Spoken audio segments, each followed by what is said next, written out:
Hello, welcome to my podcast, The Healing Mind, Dr. Michelle Grayden. So we're going to discuss on today's theme, what does good mental health really mean? What does that mean to people when they think about their mental health? And how does this affect our daily lives? When we think about it, when you hear me say this again, we go to the gym for our body, but what do we do for our brain every day to ensure our brain's health? Because that's really is what's going to keep you healthy and longevity. The mind and body connection is there. And so I think, everybody feels like mental health is the absence of illness, but you have to reframe that and think about that your good mental health is all about resilience, emotional balance, and adaptability. You have to have that cognitive flexibility to get through life's struggles, right? And some of the parts of good mental health, self-awareness, positive relationships,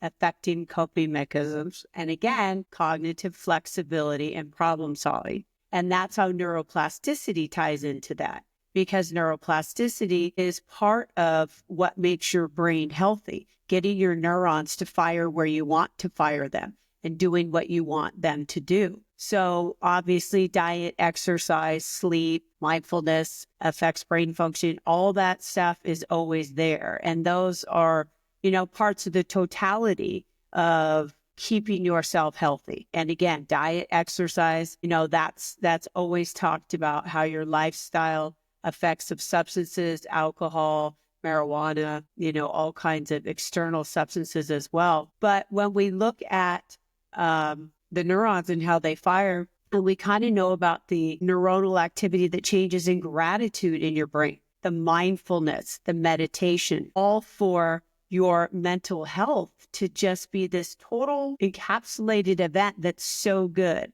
So what does good mental health mean to you? Drop me a comment or DM me and let me know what you think mental health is and what are the good influences of mental health. We talk about the ripple effect, how relationships, work, physical health all tap into your mental health, right?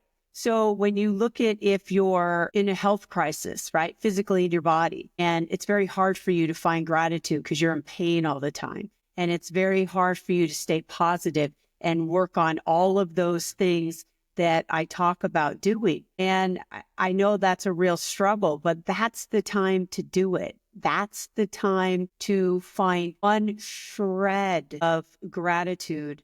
Maybe you have severe back pain, but you're still alive. I mean, you have to break it down to get those neurons firing. Because part of that is, right, if you're constantly focused on your pain, what are you going to have? Pain. Now, you're going to have pain anyways, but if you make it not the focus and you try to refocus and rewire those neurons to stop firing in the synaptic sites for pain and staying there and just staying focused on your pain and your pain, because what happens when you focus on something, it seems to get worse. And that is, again, the reticular activating system, right? We're going back to producing evidence of what we want to see. So instead, if you can reframe that to some gratitude, find some little piece in your life that you could find gratitude for, then that's going to, over time, change that connection in the synaptic sites. So you're not so focused on your pain.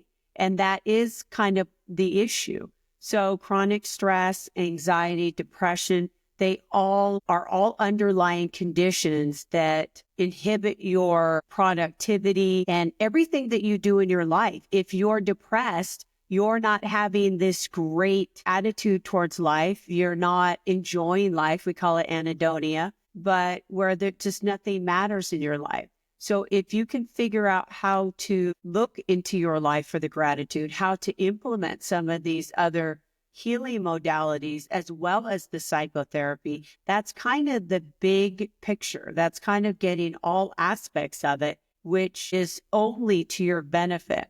And obviously mental health affects everything, your gut health, cardiovascular, everything in your body. It's a brain-body connection. They work together. And that's kind of the part of that, sometimes it's hard for people not to get.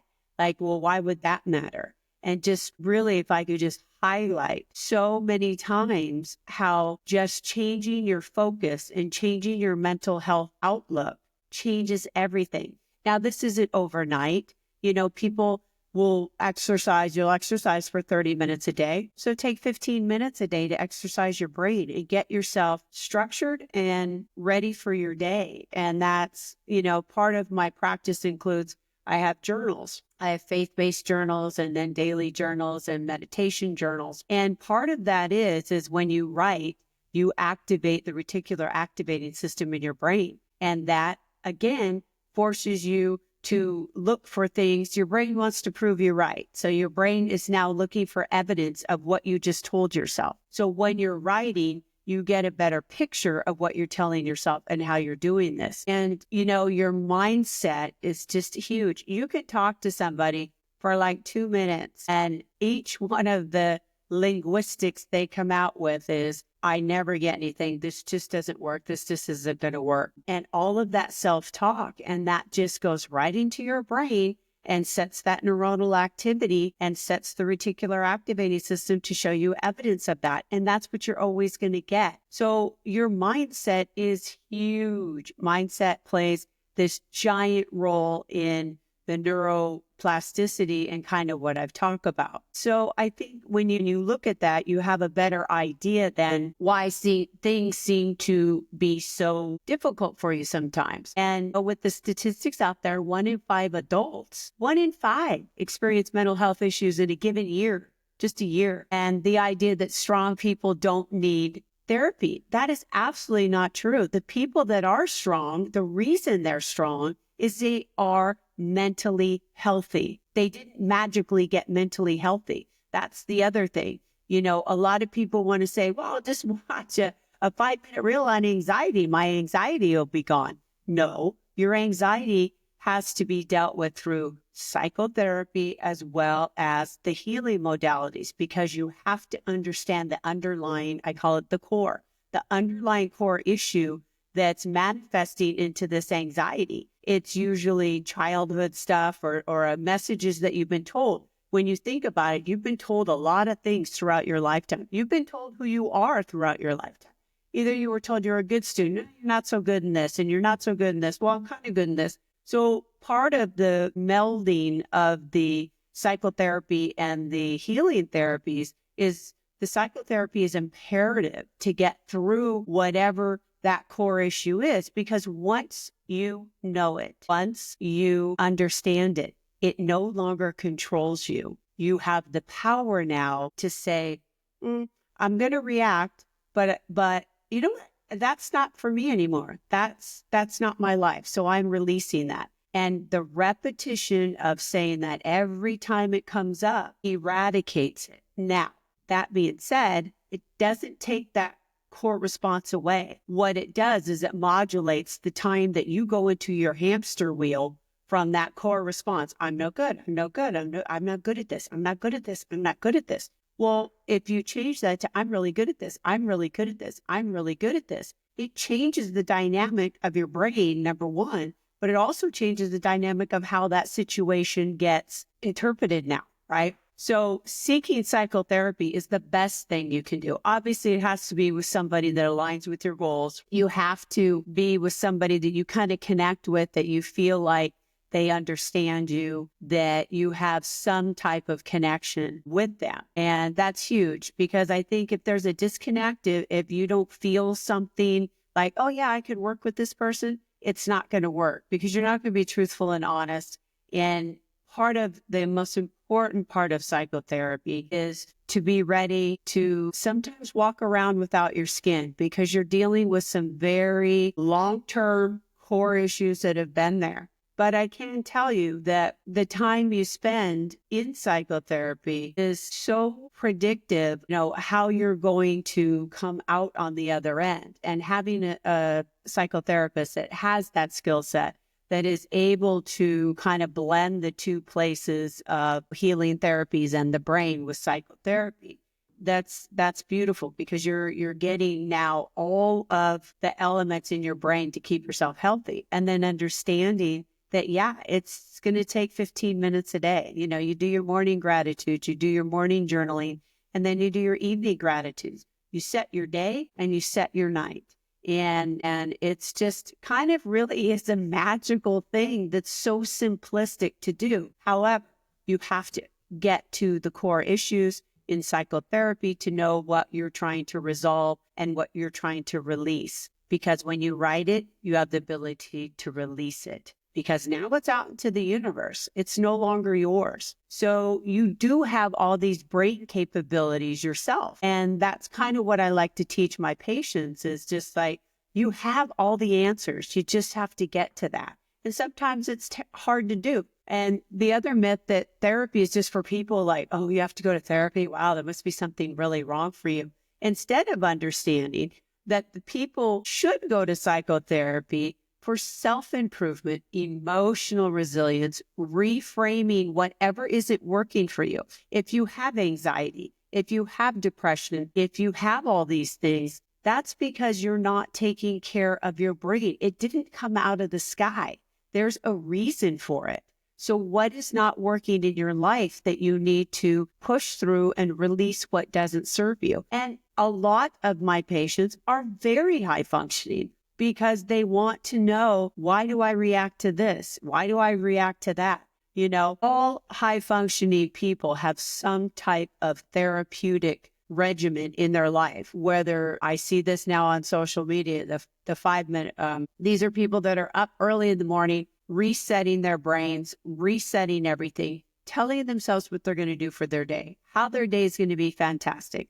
And I have said this to many of my clients. If somebody says to you, how are you doing? And you say, fantastic. How are you? People are like, whoa, wait, slow down. That's a lot of energy coming at me because I have A, B, C, D, E, F, G wrong with me. But that's not the point. We all have those things. It's just a matter of learning about them and learning how to modulate them and how to release what doesn't serve you, because you know that that's not part of who you are today. And, you know, we hope we evolve, right? We hope that that's kind of what we do in our lives. And high functioning people are the ones that experience a ton of anxiety, burnout, and depression. So we do have to break those stigmas that psychotherapy is for something that's wrong for you. Because psychotherapy is there's something right with you. You are making those changes in your life so you can have a peaceful life where anxiety cannot get into your vortex or depression, and you're just going down the lazy river is another analogy I use. You know, most of us have seen Vegas, or we know about Las Vegas, and they have the lazy river. And you're in this, right? You're going and you're bumping each side, but the current underneath you keeps going. And that's what you have to focus on, that current. You're gonna bump. We all bump back and forth. But if you're doing your brain health every morning and every night for 15 minutes instead of scrolling on your phone, right? You do your meditation, you do your mantras, you do your evening gratitudes. And these are the things that also improve sleep. I mean, it's just incredible the minute amount of time you really have to take doing these things to keep your brain health alive. And so for all of you listening, what could be a mental health myth that you thought of? You know, that's something to figure out and see what would ever keep you from that. And that's kind of the hard part, is figuring out what that block is. Maybe what that, you know, is it just a stigma that only unhealthy people go to psychotherapy? No. People that are healthy go to psychotherapy. The people that are working on themselves to change those scripts in their head that just keep going around because we don't know why they're there. We haven't looked deeper into that. We haven't examined the core of your functioning. And there's like 5 or 6 different main cores. You know, you have abandonment, you know, fear, whatever you had as a kid. You know, you weren't raised in an igloo. So you were susceptible to so many things outside of you. And that's all what shaped you. You didn't shape you, your parents, your life, and all of that. So at some point, when you're not feeling super healthy and feeling super great mentally, you have to look at those things and say, okay, that was then. I have a choice today to do something different. I have a choice today to change my neuronal activity. I have a chance today to have a peaceful life. I can be in that lazy river and just keep floating. And when I bump, it's okay. It's just moving you down different paths. And we all need to be redirected at times, but you're not sinking. And that's the key. You can keep yourself healthy by modulating these things. And then also, by the journaling and the psychotherapy and all that, kind of comes with it. That's it for today. Thank you for tuning in. Yeah, remember, mental illness is a journey. It is not a destination. Keep showing up, and I'll see you tomorrow.